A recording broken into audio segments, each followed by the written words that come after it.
नमस्कार मित्रों, मैं प्रभात कुमार आपका स्वागत करता हूं मेरी मधुशाला मंच के इस संडे पोएट्री सेशन के एक नए सत्र में, एक नए एपिसोड में। तो आज मैं हरिवंश राय बच्चन जी की ही एक पोएम के बारे में चर्चा करना चाहूँगा। वो पोएम मैं पढ़ूंगा और देखूंगा कि आप उसे कितना प्रभावित होते हैं। वह बहुत ही ज़्यादा इंस्पिरेशनल पोएम है और इनफैक्ट मधुशाला तो अपने आप में एक इंस्पिरेशन है, लेकिन वह उससे भी ज़्यादा इंस्पिरेशनल है। तो वो मैं आपके सामने रखूँगा। तो इससे पहले कि मैं पोइट्री पे आऊँ, पहले बता दूँ कि अगर आप नहीं जानते हैं तो जान ले कि मेरी मधुशाला जो एक पुस्तक है, हिंदी में लिखी गई है, काव्य की पुस्तक है। 2012 में ही प्रकाशित हुई थी सबसे पहली बार, और इसके बाद बीच में एक बार और प्रकाशित हुई थी। और ये जो है सो लेटेस्ट वर्जन अभी जो है सो अवेलेबल है मार्केट में। सो आप इसे कभी भी फ्लिपकार्ट या अमेजन से खरीद सकते हैं। तो यह मेरी मधुशाला। इसी के साथ मैंने इंग्लिश में भी एक पुस्तक रखी हुई है जिसका शीर्षक है, जिसका नाम है नेक्टर्स ऑफ लाइफ। तो बहुत हद तक देखा जाए तो यह उन लोगों के लिए है जो हिंदी नहीं पढ़ सकते हैं, लेकिन इसके बावजूद भी जानना चाहते हैं कि आखिर मेरी मधुशाला में किस तरह की बातें कही गई हैं। तो उन तरह की बातों को अगर आप समझना चाहते हैं, सीखना चाहते हैं, तो नेक्टर्स ऑफ लाइफ इंग्लिश में पढ़ सकते हैं, क्योंकि इसके भाव बहुत हद तक मेरी मधुशाला के भाव से मेल खाते हैं। तो इसके साथ ही मैं आगे अब इस पर आता हूँ कि मधुशाला, तो मधुशाला और मेरी मधुशाला दोनों से मैं कुछ पंक्तियां लूंगा आज। तो सबसे पहले मैं स्टार्ट करता हूँ मधुशाला से। तो उसमें मैं कुछ चुनिंदा पंक्तियां आपके सामने पेश करूंगा जो कि हरिवंश राय बच्चन जी के द्वारा लिखी गई थी। तो देखते हैं कि हरिवंश राय बच्चन ने समय समय पर अलग अलग पंक्तियों से मधुशाला में क्या कहना चाहते हैं। तो प्रियतम तू मेरी हाला है, मैं तेरा प्यासा प्याला, अपने को मुझ में भरकर तू बनता है पीने वाला। मैं तुझको छक छकला करता, मस्त मुझे तू पी लेता, एक दूसरे की हम दोनों आज परस्पर मधुशाला। फिर आगे बढ़ते उन्होंने कहा है, मधुर भावनाओं की समधुर नित्य बनाता हूं हाला, भरता हूं मधु से अपने अंतर का प्यासा प्याला, उठा कल्पना के हाथों से स्वयं उसे पी जाता हूं, अपने ही मैं हूं मैं शाकी और पीने वाला मधुशाला। तो इसमें हरिवंश राय बच्चन बोलते हैं कि खुद ही मैं साकी हूं और खुद ही पीने वाला भी हूं और मैं ही मधुशाला भी हूं। मतलब कि अगर साकी है, कोई है जो कि मेरा साथ दे रहा है, मेरे राह में मेरे साथ चल रहा है, तो it's fine and good. But अगर कोई साथ नहीं भी है तो मैं खुद अपनी कल्पना से हाला बनाता हूं और उसी कल्पना की हाला को खुद को परोसता हूं साकी की तरह, और खुद पी करके खुद अकेला चल बनता हूं। तो खुद ही हूं मैं साकी और खुद ही हूं पीने वाला, ऐसा। तो ये बहुत बड़ी बात है। एक बांग्ला में भी काव्य आपने सुना होगा, एकला चलो रे।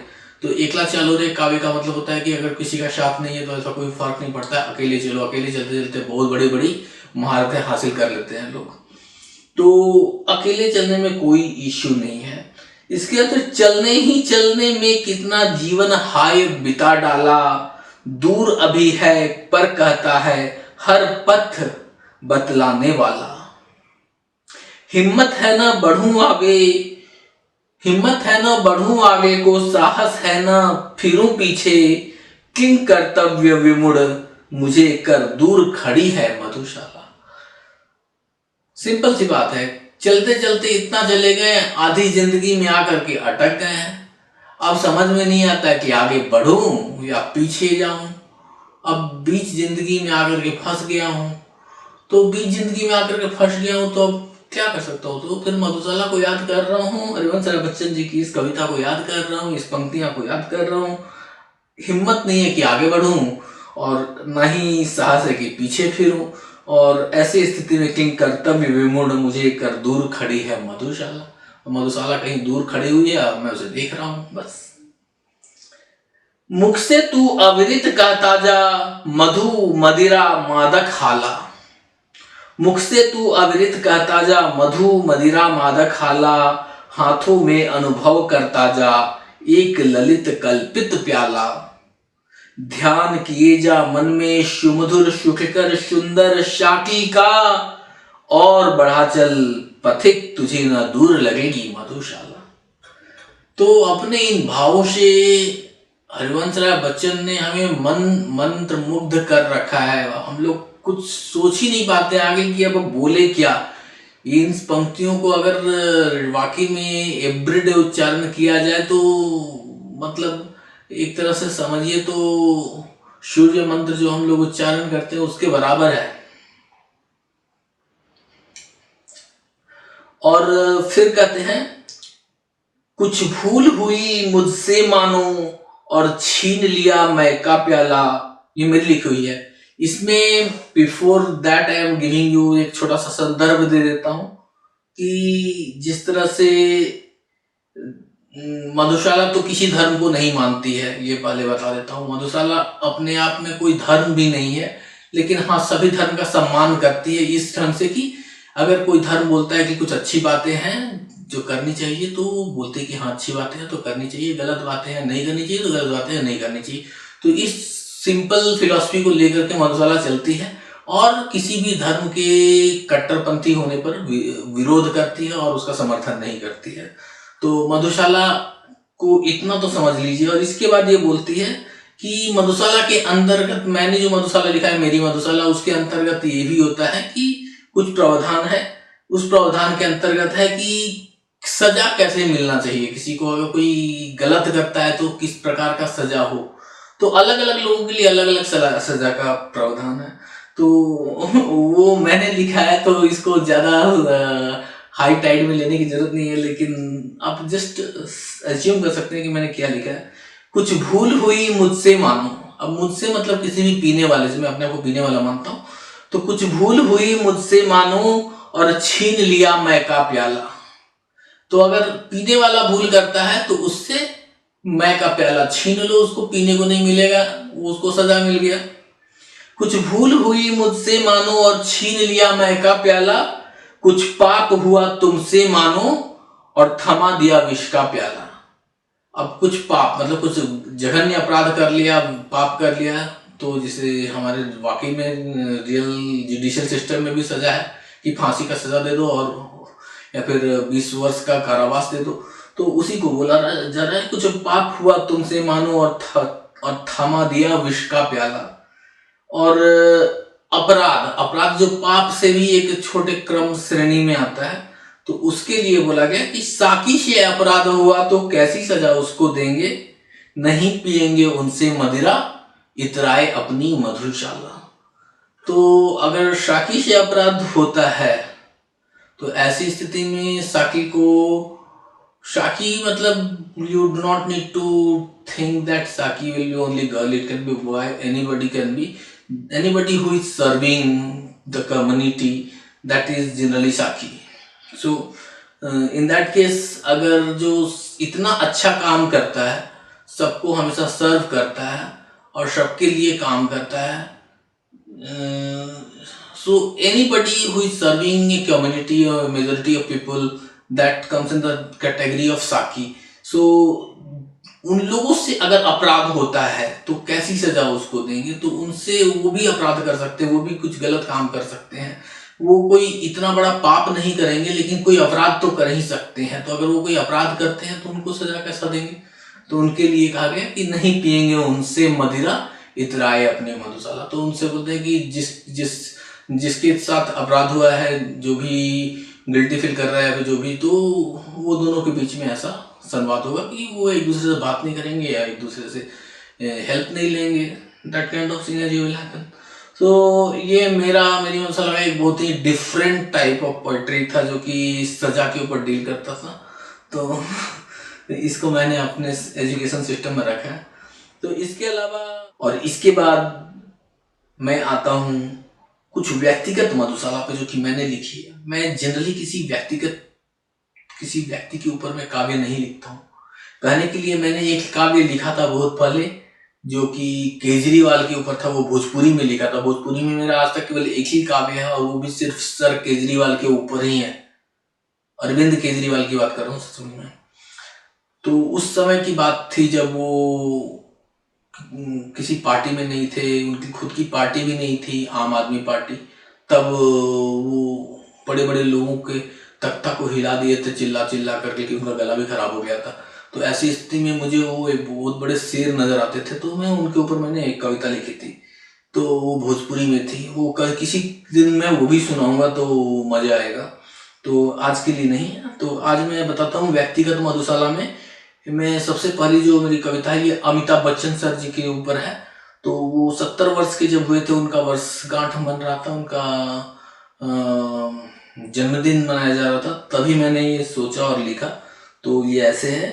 एक गगनचुंबी मकान और उसकी नींव सुभान अल्लाह, एक गगनचुंबी मकान और उसकी नींव सुभान अल्लाह, मदिरा जिसके अभिनव में हो वह 70 का पीने वाला, जिसके एक ठहाके से ही तम हटता और गम छटता है, वह एक कवि की रचना है या अभिनय का है मधुशाला। तो उनको मैंने अभिनय का मधुशाला से सम्मानित किया है। अब मैं ये नहीं कहूँ कि मैंने सम्मानित किया, क्योंकि मैं उनके फादर का बहुत बड़ा फैन हूँ, और तो डेफिनेटली मैंने अपने कविता में उनको स्थान दिया है कि वो एक कवि की रचना है या अभिनय का है मधुशाला। तो सम्मानित मैं कुछ नहीं कर रहा हूँ, बट मेरी कविता कर रही है, दैट्स ऑल। तो बस यही कह रहा था। तो फिर इसी प्रकार मैं सचिन तेंदुलकर का बहुत बड़ा फैन हूँ। तो सचिन तेंदुलकर, उनको भी मैं अपने से सीनियर मानता हूँ, और वो है भी सीनियर, एज में भी सीनियर हैं, और डेफिनेटली हर तरह से सीनियर है। तो फिर उनको मैं डेफिनेटली अपने आप को उनको मैं सीनियर और भैया जैसा मानता हूँ। तो फिर उनके ऊपर मैंने लिखा है, फिर एक क्रिकेटर की हस्ती व आसमान का एक प्याला, शतकों का शतक जो जड़ सकता, वह काबिल मैं पीने वाला। दुनिया तुझको पूज रही हो क्रिकेट का सरताज बताकर, फिर भी तू निश्चल निर्भय सा अडिग रहा है मधुशाला। 2012 में ही इन्होंने अपना 100 सेंचुरी पूरा किया था। वनडे में जब 49 सेंचुरी लगाया तो उनका टोटल 100 सेंचुरी हो गया था। तो उसी के कुछ दिनों के बाद मैंने 1 अप्रैल 2012 को ये कविता लिखी थी। तो इस प्रकार व्यक्तिगत मधुशाला में अमिताभ बच्चन और सचिन तेंदुलकर का नाम एक बहुत सराहनीय है मेरे लिए कि मैं उनके ऊपर लिख सका। और इसके बाद फिर नेक्स्ट लेवल पे जब मैं जाता हूँ, तो मैं इतना कहना चाहूँगा कि अब मैं अपने उस काव्य को कहना चाहूँगा जिस काव्य के लिए मैंने ये सेशन रखा है। तो उस काव्य का शीर्षक है अंधेरी रात में दीवा जलाना कब मना है। तो आदमी कल्पना करता है, सोचता है कि ये करेगा, वो करेगा, वो करेगा, और वो एक घर बनाते जाता है, घर बनाते जाता है, घर बनाते जाता है। पता चलता है कि जो ज़मीन उसने खरीदी है, वो ज़मीन फ्रॉड में किसी और की निकल गई, और अब वो उस पर बुलडोज़र चलाने के लिए बोल दिए, और उसका घर बनने ही वाला था और अब वो टूटने वाला है। और एक घर का बनना और टूटना आप समझ सकते हैं कि कितनी बड़ी बात होती है। एक घर आदमी जब बनाता है तो उसमें उसका जिंदगी का सारा जमा पूंजी लगता है। इसलिए एक आदमी का जो टोटल सेविंग्स होता है, that is equivalent to his home. आदमी पहले क्या करता था कि पूरी जिंदगी सेविंग्स करता था और रिटायरमेंट के बाद घर बना लेता था या खरीद लेता था। मेरे पापा ने भी ऐसा किया। तो और आजकल के लोग क्या करते हैं कि पहले ही घर खरीद लेते हैं, और अपने जो जॉब से या कारोबार से जहाँ से भी पैसा आ रहा है उससे इंस्टॉलमेंट भरते रहते हैं। 20 साल 30 साल इंस्टॉलमेंट भरते हैं, तो 20-30 साल के बाद वो घर उनका हो जाता है। तो दोनों ही वे में वो एक तरह से सेविंग्स से ही आपका घर आता है। और आपने अगर कुछ गलत फैसला ले लिया जिसके चलते आपका बना बनाया घर जो है जो टूट रहा है, तो इसको आप क्या कहेंगे? इसको आप यही कहेंगे ना, है अंधेरी रात में दीवा जलाना कब मना है। तो अगर हमारा घर टूट रहा है तो एक झोपड़ी बना करके रह लेंगे। तो इसी को कहते हैं कि है अंधेरी रात में दीवा जलाना कब मना है। आपको बड़ा घर ना मिल सके, लेकिन आपको एक छोटा ही घर सही मिल जाए, लेकिन उस घर में आप शांति से रह करके एक जीवन संपन्न कर सके। तो इसी फिलॉसफी के ऊपर हरिवंश राय बच्चन जी की यह कविता बहुत ही सार्थक सिद्ध होती है और आप इसे सुन करके वाकई वाव फील करेंगे। कल्पना के हाथ से कमनीय जो मंदिर बना था, भावना के हाथ ने जिनमें वितानों को तना था, स्वप्न ने अपने करों से था जिसे रुचि से संवारा, स्वर्ग के दुष्प्राय रंगों से रसों से जो सना था, ढह गया वह तो जुटा कर ईंट पत्थर कंकड़ों को, एक अपनी शांति की कुटिया बनाना कब मना है अंधेरी रात में दीवा जलाना कब मना है। बादलों के अश्रु से धोया गया नभ नील नीलम का बनाया था गया मधु पात्र मनमोहक मनोरम, था प्रथम उषा की किरण की लालिमा सी लाल मदिरा, थी उसी में चमचमाती नवघनों में चंचलासम, वह अगर टूटा मिलाकर हाथ की दोनों हथेली, एक निर्मल स्रोत से तृष्णा बुझाना कब मना है अंधेरी रात में दीवा जलाना कब मना है। क्या घड़ी थी एक भी चिंता नहीं थी पास आई, काली माँ तो दूर छाया भी पलक पर न थी छाई, आंख से मस्ती झपकती बात से मस्ती टपकती, थी हंसी ऐ जिसे सुन बादलों ने शर्म खाई, वह गई तो ले गई उल्लास के आधार माना, पर अधीरता पर समय की मुस्कुराना कब मना है अंधेरी रात में दीवा जलाना कब मना है। हाय वे उन्माद की झोंके की जिनमें राग जागा, वैभवों से फेरे आंखें गान का वरदान मांगा, एक ही अंतर से ध्वनित हो दूसरे में निरंतर, भर दिया अंबर अवनी को मातता के गीत गागा, अंत उसका हो गया तो मन बहलने के लिए ही, ले अधूरी पंक्ति कोई गुनगुनाना कब मना है अंधेरी रात पर दीवा जलाना कब मना है। हाय वे साथी की चुंबक लौह से जो पास आए, पास क्या आए हृदय के बीच ही गोया समाए, दिन कटे ऐसे कि कोई तार वीणा के मिलाकर, एक मीठा और प्यारा जिंदगी का गीत गाए, वे गई तो सोच कर यह लौटने वाले नहीं वे, खोज मन के नीत कोई लौ लगाना कब मना है अंधेरी रात में दीवा जलाना कब मना है। क्या हवाएं थी कि उलझा प्यार का वह आशियाना, कुछ न आया काम तेरा शोर करना गुल मचाना, नाश की उन शक्तियों के साथ चलता जोर किसका, किंतु ये निर्माण के प्रतिनिधि तुझे होगा बताना, जो बसे हैं वे उजड़ते हैं प्रकृति के जड़ नियम से, पर किसी उजड़े हुए को फिर बसाना कब मना है अंधेरी रात में दीवा जलाना कब मना है अंधेरी रात में दीवा जलाना कब मना है। तो इसी के साथ मैं आज का यह कार्यक्रम है समाप्त करता हूँ। आशा है कि आपको पसंद आया होगा।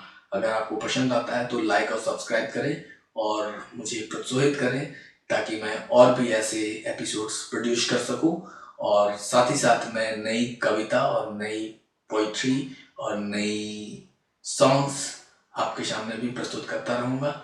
धन्यवाद। बाय।